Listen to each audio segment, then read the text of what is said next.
little out of practice with this, but, let's make a video and see how this goes. Welcome to this House of Walls. My name is Ashley, and here I love to generally talk about all things secular homeschooling. It's been a while since I have posted, and I didn't mean to. I had gotten burnt out earlier this year and stopped posting. And then this summer, as I was getting ready for our homeschool year, I thought, you know what, I'm going to get back to it. And I made a couple of videos and then just kind of left it all hanging. And I really, really didn't mean to. So let's just kind of chat and catch up. I have, as you can see, a very full cup of coffee.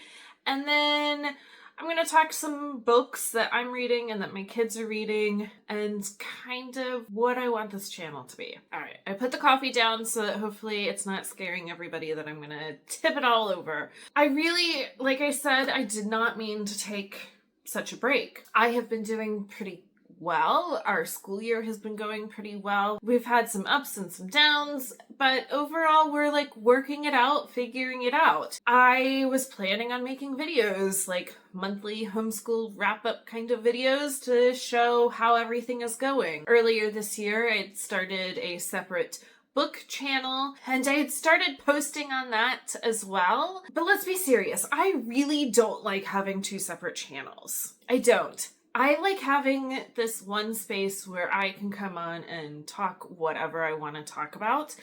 And it's kind of taken me a while to figure out what to do about that. I know that you have to play the algorithm. I really hate it. I know that having kind of lots of different things on one channel, the algorithm tends to not like it at all. I really don't care anymore though. Part of being a homeschool family is that we go against the grain. We don't really want to follow the norm. I think I need to bring that into this little channel. I might do some rebranding. I like this House of Walls and the name and kind of behind it, but maybe I want it to be more centered around me so that I can take that kind of space to talk about whatever I want. I like talking about homeschooling. I like talking about books. I like filming little vlogs, either day in the life or what I'm reading in a week. I like doing all of that, and I don't want to split it up in between two channels, and I want the freedom on the space to be able to do any of that. If that sounds good to you, please stick around. I want to kind of keep going. I like this kind of creative outlook. I like connecting with everybody here on this space. I am also on Instagram, but I definitely have it locked down and not as open. Well, I'm more open in some ways on Instagram, but I'm not really wanting to share these day-to-day kind of things in video format. I definitely kind of take little pictures and stuff and share it on my stories or share little posts. That's kind of it. I would like to have this space to just kind of dive a little bit deeper. I also reached a point on this channel where I became monetized, which is fantastic. That was a huge goal of mine, to become monetized. And all of a sudden it kind of hit me that this is going to be a job now, where it's not going to be just kind of me coming and chatting. I have to work the system to get paid by YouTube. And I don't want it to feel like that. So I really had to sit in that space for all of these reasons for a while and figure out what I wanted to do. Is YouTube something that I even want to continue doing? All of the above. I hope that this is all making sense because it's a lot of things all kind of compounded into one. I think that I do want to continue using this little space. It does really give me a creative outlook. So I would like to become monetized again and really actually put forth the effort into it, but also doing it in my own way. This channel is going to be what I want it to be for whatever reason. I hope that all makes sense. So I hope that you all will stick around and be here for whatever this channel becomes. I will let you guys know, like, if I kind of rebrand and what that is going to look like. And then, yeah, just kind of be here for whatever. I do have, yeah, my hair it's doing its thing today. I am testing out curly hair just for fun. It's pouring outside right now. I'm sure that my camera sound is picking it up. We are just in a day of rain, but it's kind of nice because then I can just curl up here and have my cup of coffee, which this I got from IKEA recently, and it has a little ghost, which I love. And because it is so rainy, I figured I want to come on here and talk about books. So I'm going to talk about books that I have recently read and am currently reading and I'm going to read next. And then I'm going to share books that my kids have read so far for this school year. I figure what better way to come back and start kind of the like rebranding of this channel than talking about books that my family is enjoying right now. So I'm going to start with me because why not? So I have a little stack of books here. The first one, I just finished this last night, is Everything is Tuberculosis by John Green. So it's the history and persistence of our deadliest infection. I actually was able to get a signed copy, and let me tell you, I thoroughly enjoyed this book. I have a harder time with nonfiction. It is definitely not something that I gravitate towards, but I really do enjoy John Green's writing and the way that he brings forth the topics that he talks about.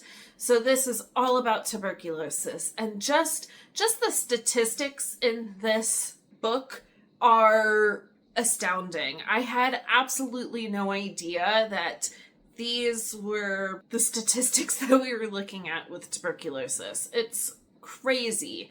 And then the way that he's able to bring in stories, especially surrounding this one boy, Henry, and his story and everybody else's story with tuberculosis. It was phenomenal. I don't often like write in my books or anything like that, annotate. I did in this one because there was just so much of this where I'm like, wow, that's incredible. Either good or bad incredible. But I just finished this last night. I'm supposed to have book club tonight with moms from my co-op. I don't know that that's going to happen. I think it's just a busy September, and with this rainy weather, I think that we're going to be rescheduling it. But I'm really glad that I finished it. And then for a fiction, I am reading The Enchanted Greenhouse by Sarah Beth Durst. This is the companion novel, I would say, to The Spell Shop. And I read The Spell Shop, I think, earlier this year, and I did enjoy it. It was not as cozy as I was expecting going into it. There were definitely quite a bit of, like, struggles and, you know, like, kind of really like fighting with people, and it just wasn't what I was going into the book thinking it would be. I will say I am enjoying this one a whole lot more. I think that the struggles that are happening in this book, they're there for like a reason. You're still getting cozy little aspects. There's a cat with wings. There's a ton of talking sentient plants. It's just, I'm really having fun with this. So this one, you're following the librarian that you hear her story in The Spell Shop. And she is who turned the spider plant into a sentient spider plant, and she was turned then into a statue. So then you're following her story as she comes back to life, and she's not in the library anymore. She is on this island with all these magical greenhouses and only one gardener that is there, and things start to happen. I'm really enjoying this. I have about 130 pages left in the book. Also, I just saw that there will be a third in this world that will be coming out next July, I think. So I'm happy for that. All right, so after I finish The Enchanted Greenhouse, I will be picking up Foxglove by Adeline Grace. This is book 2 in I don't know what the series is called. The Belladonna series, the first book being Belladonna. And so I just read that earlier this month and I really enjoyed it. It is more YA, but you're following a young woman as she is waiting to be able to inherit her fortune that her family left her. And basically everybody that has raised her has ended up dying, and death kind of comes into play throughout her life. She ends up going to some like long lost cousin's house to wait there and live there until hopefully she can come into her money. And there is more that happens with death. There's a little bit of mystery as people are dying and becoming sick. And I really enjoyed it. I gave it like 4 stars. So this is the second in the series. I do have Wisteria, which is book 3, and then I just saw that there's a like little novella that's called Holly that is just coming out. Either it is out or it is coming out soon. And I think it has more of like a holiday theme with it, being named Holly.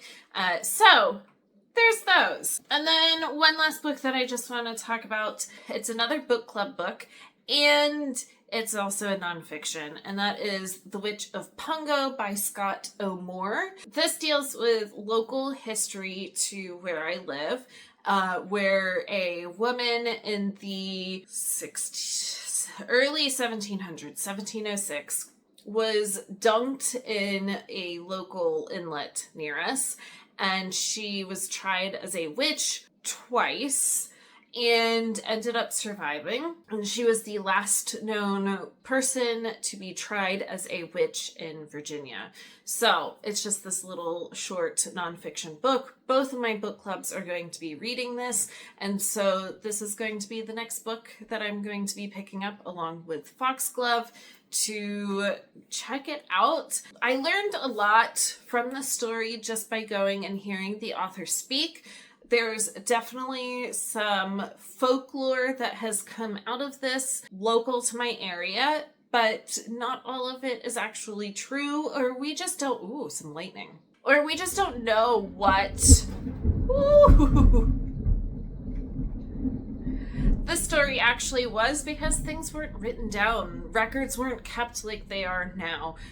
So I'm excited to pick that one up. All right, now let's talk about the kids and their reading. They have had a fantastic start to the school year. We are 9 weeks into our school year, and they've read a lot so far. Let me get my 5th grader stack. There's quite a few books here. Wow, okay. So he reads books on his own, and then he and I read books together. We also try to read at night. So right now at night, I will put up a little picture. We are reading Peter Nimble and the Fantastic Eyes. I think we're about halfway through. We're enjoying it. We read another book by this author last year. What was it called? I'll put a picture up of it. By the end, we really enjoyed that, so we decided to check this book out by that same author. Now, books that he is reading and has read, he started the school year with The Tiger Rising by Kate DiCamillo. Really enjoyed this. So I think all of the books that he has read and is reading so far, my oldest son also read. So it's kind of cool to bring these books back out for now my 5th grader. So he enjoyed this one. She is by far a favorite author of ours. Then he read The Tripods by John Christopher. And this is sci-fi, but I believe it takes place in like the Middle Ages. And so that was kind of fun for him to read, and he also enjoyed that one. Then to go along with our history, I pulled this one out, and he read Who Was Thomas Edison? This was just a nice little quick book for him to read, to just kind of dive a little bit deeper into some of our history stuff that we're learning. He has just started reading Pax by Sarah Pennypacker. As you know, I tab our books. I have not finished tabbing this one because I am testing out expanding what he reads every time. Oh, more lightning. That's a good one. So I only tabbed for this week, and then I will continue, but I think that I tabbed it for like 25 to 30 pages, and so we'll see. But so far he's really enjoying it. He did say it was a little sad in the very beginning, but today's reading, it was not as sad. All right, now for our read alouds that we do during school time. We started the year with reading The Penderwicks on Gardam Street. This is book 2 in the Penderwicks series by Jean Birdsall. We love it. I mean, it's cute. I don't know that we will continue on with the series. I think there's like 3 or 4 more books. If he is interested in picking them up, he could do that on his own. But I think as for read alouds, this is where we will stop. And it kind of ties it up nicely. So you're following the Penderwick sisters. There's 4 of them and their father. It really kind of dives a little bit deeper into the death of their mother, which happened years before, and it's just fun. It's sweet. They're all nice and loving, but also all have their little quirks and things. It was good. And then we read Ban This Book by Alan Gratz. This was part of Build Your Library Level 3, which we did last year, and we just didn't get to it, but I definitely wanted to read this book. I thought it was very meaningful to pick this book up. But you are following a 4th grade girl whose favorite book is From the Mixed Up Files of Mrs. Basil E. Frankweiler. And that, along with a couple of other books, are banned from their school library.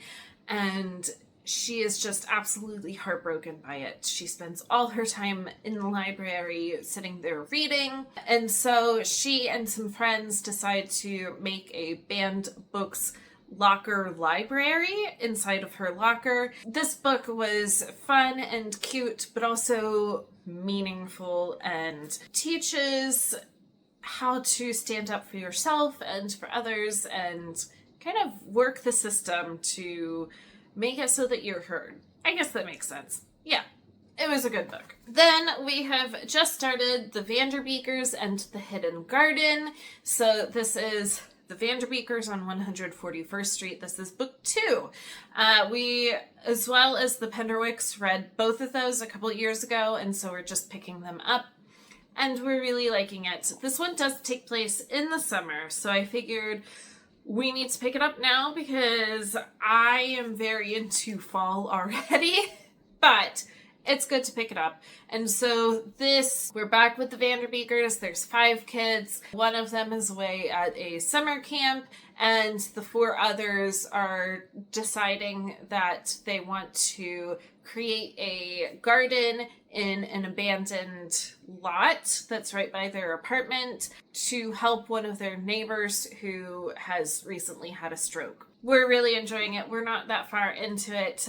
We will be picking it up here in just a little bit to keep going. All right, now for my 9th grader. So he read The Hunger Games by Suzanne Collins, and he just finished reading Catching Fire.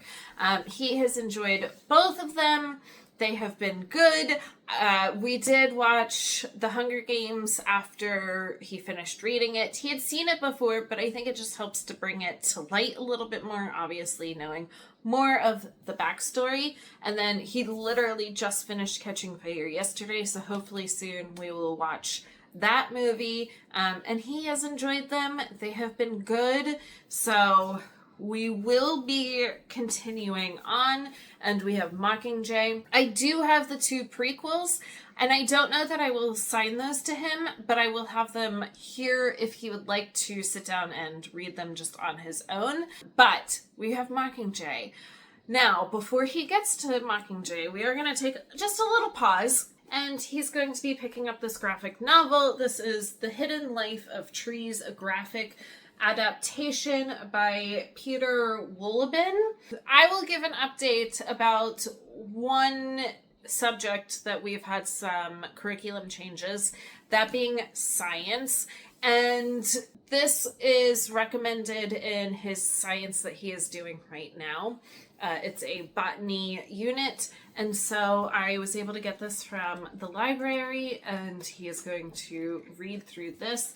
It's not going to take him very long. I have, I think, 6 tabs in here. So about a week and a half of school days for him to read this, and then he will be picking up Mockingjay. He has had a really good reading year so far in our first 9 weeks of school. So I think that's where I'm going to leave this video. I know it was very chatty and hopefully not super confusing as I get into the editing of it later. Let me know your thoughts down below. Any suggestions, any channel name suggestions, anything of that sort. But like I said, I really do just kind of want to keep this space going and make it what I want. As always, make sure to like and subscribe down below, and I will be back for more videos soon.